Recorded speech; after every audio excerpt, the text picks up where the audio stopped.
Hey guys, this is Casey Foster from Netcode Illuminati. I'm going to be doing a aiming article here. A lot of people have been asking how to improve their aim, and it's just something that you can't really teach somebody. It's something that they have to learn on their own. But if they have the right techniques and methods while they're playing on their own and thinking about these things, it'll be a lot better or a lot efficient for them to improve their aim. So anyway, I'm gonna go ahead and get started here. Deathmatching. Deathmatching is by far the best way to just improve your aim, improve your strafe peeking, improve your pre-aiming, improve your fragability of just owning people, around the maps, and just, building muscle memory. Muscle memory is probably the most important thing to just developing your aim, and, being able to just strafe peek or move your crosshair to that person's head is all muscle memory, and it's all just based off of consistency. A lot of the things in Counterstrike are, just being consistent and being able to move your crosshair to that person's head faster than they can do it. So, the first thing I want to go over is pre-aiming. Pre-aiming is probably the easiest and best thing that you can do to improving your aim. You want to always pre-aim things, because if you don't pre-aim, then you always rely on flick shots, and flick shots are random. It's not that they're random, it's just that they're inconsistent, and the number that you hit, the amount of times that you hit a flick shot versus the amount of times you don't hit a flick shot, the times that you don't hit it outweighs the you hitting a number. Some people are better at it than others, and it's not because they practice it, it's just that they've got higher sensitivities, they're used to doing it more, just stupid shit. So anyway, I'm going to explain pre-aiming. As you can see in this deathmatch, I basically pre-aim everything when I come around corners. I'm always putting my crosshair where I think they're going to be, which is a very, good thing to do. Everybody does it, because it wards you away from flick shotting. So you'll always see me coming around corners with my crosshair, where I think they're going to be, or where potentially they could have been, just like that. I was staring at that guy through the wall, but even though it was my teammate, I was still putting my crosshair where there was going to be somebody. So, just pre-aiming, putting your crosshair, coming around corners, I'm thinking there's going to be, I saw this guy already, so I can pre-aim him, and he was able to run into my crosshair, but sometimes you do have to rely on a flick shot, and that's just where, your aim comes into play of, flick shotting. But the more that you can pre-aim, the more efficient your, shooting and aiming and bursting will be. So keep that in mind while playing, and the more that you do it, the more you'll get into a habit of pre-aiming things, and, the better you'll be. The next I'm going to go over is, people ask, how do I shoot if there's somebody really far away? Well, everybody's aim is different. Some people have better aim. Some people are better aim at one-tapping. People like Experience. He was on our team. That's all he did was just one-tap people. But there are also situations where one-tapping is not the most efficient thing to do. So you need to be able to tap, you need to be able to burst, and you need to be able to spray. And it all comes down, it's all situational. Like right there I needed to spray because he was up in my face. This guy is pretty much AFK, so I could take my time bursting him. For situations where people are really far, like all the way across along, like right here, I would usually try and one tap or two burst people to, kill people. Like this guy, right? Not him, but this guy up here, I would one tap him. So it's just all situational things. If people aren't looking at you, you can take your time to kill them. Although you don't want to take too long and have them, like this guy, I hit him in the back and he turns around and he was, had a chance to shoot at me, but I still killed him. But you don't, it's just all situational things. So you need to be able to, know when, what shooting method you need to use in what situation. That was pretty fast. That was kind of like a flick shot because I didn't know that guy was going to be there. But you need to know when to do what type of shooting. The next thing I'm gonna go over that's important in just, improving your aim, because you never want to be shooting at more than one person at a time. It's the same thing in a match. You never want to be shooting at 3 people at one time. You should always be able to position yourself to 1v1 people, because 1v1ing you have the highest chance of killing the person. When you're 2v1ing people, you're rarely going to kill both of them. If you're going to kill one, then you might damage the next, or you might kill one and then get the trade kill. But what I like to do in deathmatching to keep myself at a fair, game, is to just always 1v1 people. If you can strafe behind something as cover to 1v1 the next guy, then, that's what you need to do. So that's like another important thing. The next thing I'm gonna talk about is the amount of the length of time that you're deathmatching. It's very crucial to not over deathmatch. You never want to deathmatch for like 600 kills. Like, the maximum amount of kills I would recommend doing would be maybe 100. You should really your brain stops learning. That's why college classes, high school classes are all 45 minutes to 55 minutes, because your brain stops learning after 45 minutes. So I can't emphasize enough how important it is to just not over deathmatch or overplay Counterstrike. Like, people play 4 or 5 scrims in a row, and it's really just a waste of time because you stop learning. So I recommend playing for 100 kills, which should usually take you about 30 minutes. Like, I've gotten 37 kills, and I've been in here for 7 minutes, so that's about 5 kills a minute, which is not very good. Well, actually, no, at 10 minutes I should have 50 kills. So anyway, you never want to over deathmatch, and you want to take breaks before deathmatching. Like, when I was getting good, when I was developing my aim, like after I quit Counter-Strike and I came back to play Source, that's all I did was just deathmatch. I sat out like Season 1 and Season 2 of Cal. When Source came to Cal, all I did was just deathmatch. So it's a lot of people do it as well. Flashstep did it. He took off a season and just went to deathmatching in the netcode DM and just got his aim really good. And with good aim, you're able to get on good teams because you can frag, even though you might not be the smartest player, but you might have good aim and good positioning, and it makes up for not having the greatest brains, greatest in-game sense. So deathmatching for 45-30 minutes at a time is really the best thing that you can do. And make sure that you take breaks between them. Another thing that you need to think about while deathmatching or while playing Counter-Strike in general is you never want to make the same mistake twice. Like, if you ever die, you need to think about, oh, what could I have done differently to have lived in that situation, or had a better have a better chance of killing that guy. Even though sometimes you spawn in death matches or in game and you just were totally surprised by there being 2 people there instead of 1 and you really had no chance, it happens. It's a video game. But there's always something else that you could have done differently to have bettered your chances to living or getting a kill. And as long as you're thinking about that while deathmatching and while playing Counter-Strike, as long as you have a mental note of that, it will better you for the future. So, even even while deathmatching, thinking about, oh, what could I have done differently, to have killed that guy? Like right there, I should have peeked out a little bit earlier after that guy's shot. I should have peeked out right after he shot his op, because then he's most vulnerable. And that could have bettered my chances for killing that guy, even though I ended up killing him anyway. But right there, I waited out that guy. As soon as I heard him start reloading his op, I knew I could peek him.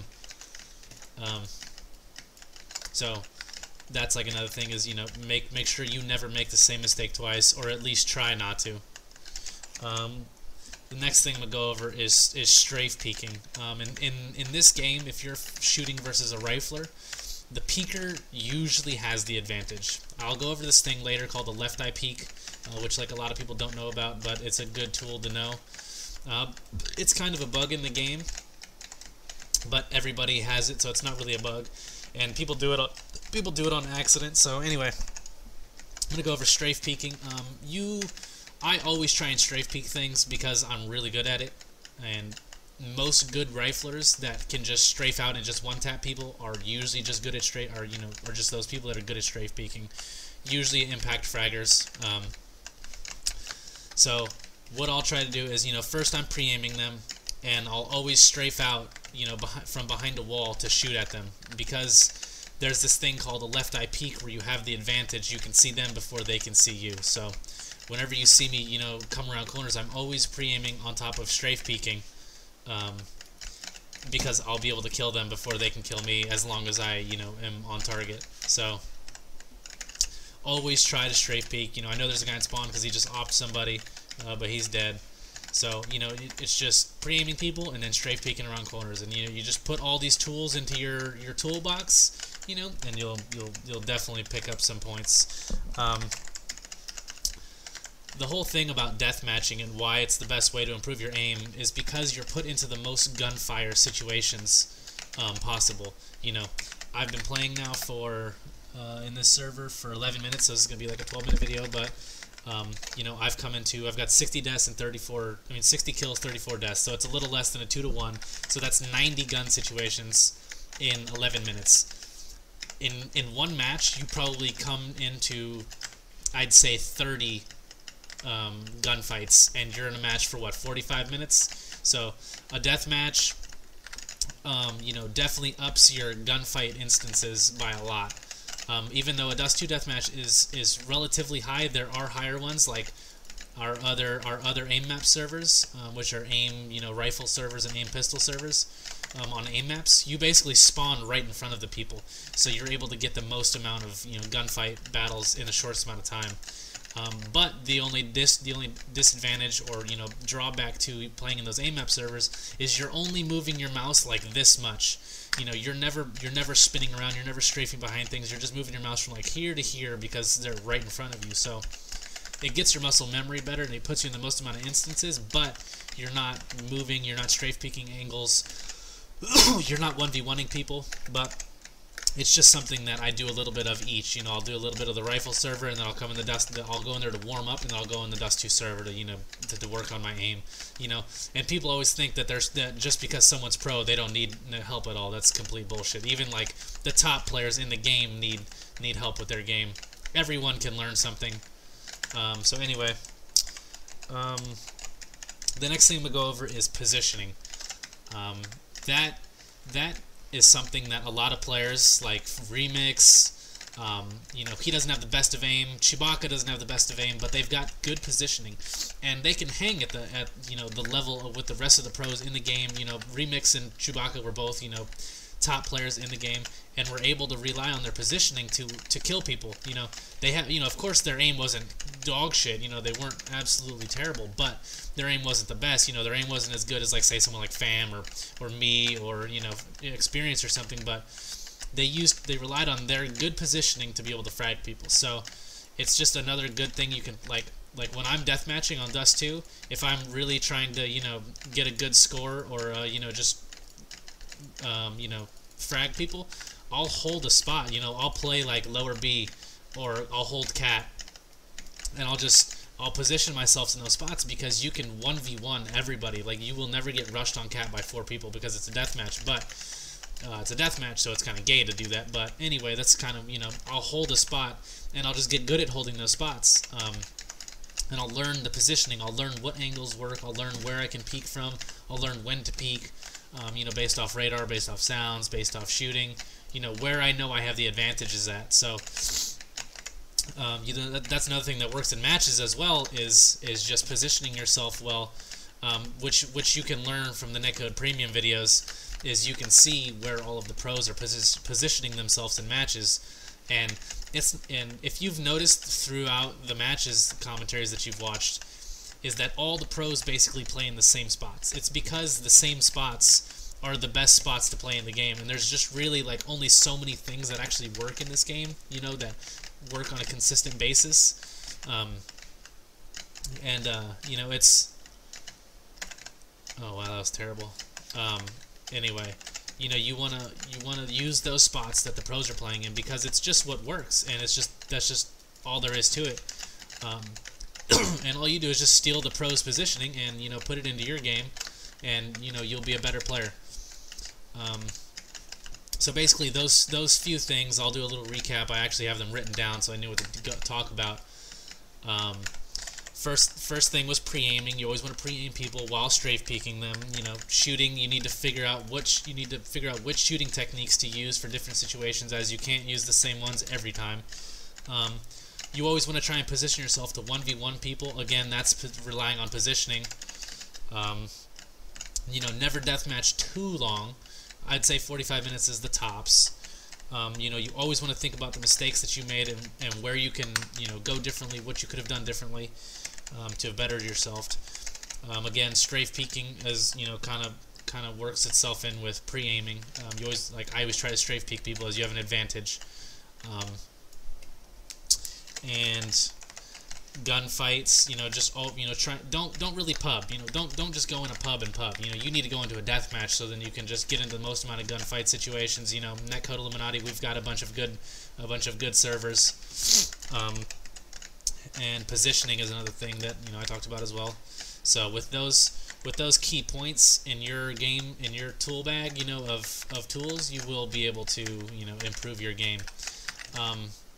What I'm going to talk about now are some screenshots, just 2 screenshots that I've taken to explain the left eye peek thing. I'm going to Alt-Tab and go to my Counterstrike folder right now so I can look at the screenshots. Basically, the game was made somehow to where the game, if you're peeking from the left side, you have an advantage. If your shoulder your left shoulder is showing first, you're gonna see them before they see you. So in these screenshots, you'll see this one right here of EO Reality Robbie. I have him standing at the other end of ramp on Nuke, basically from Turnpike to the other T side of the Turnpike where the T's come out. This first screenshot is from CT side, and I have an op, and I've lined up the walls. So basically, the walls are standing perfectly, and I have my crosshair right in the middle, so half my body is showing. And I had him do the exact same thing. So on our screen right now, you can see that I can see half of his body, but I cannot see his head. And on the next screenshot, you'll see this is him doing the exact same thing. He's lined up the wall to where it's both, you know, the walls matched up the wall, and then the crosshair is right in the middle, and half of his body is showing. But as you can see on his screen, my whole entire body is showing, my whole left side of my body. This is what it's because he has a left eye peek. It's because he has a left eye peek, and I've got a right eye peek. So this is a bug in the game, but not really a bug. It's just the way the game works, or the way the game is.